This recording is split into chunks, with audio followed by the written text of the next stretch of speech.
sana ikaw ay di nag-iisa't karamay siya. Oh, oh.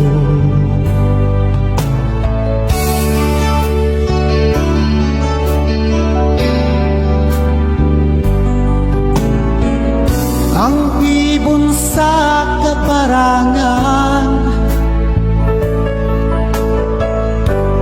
minsan may di inaligdan, higit na niyang minamahal pagkat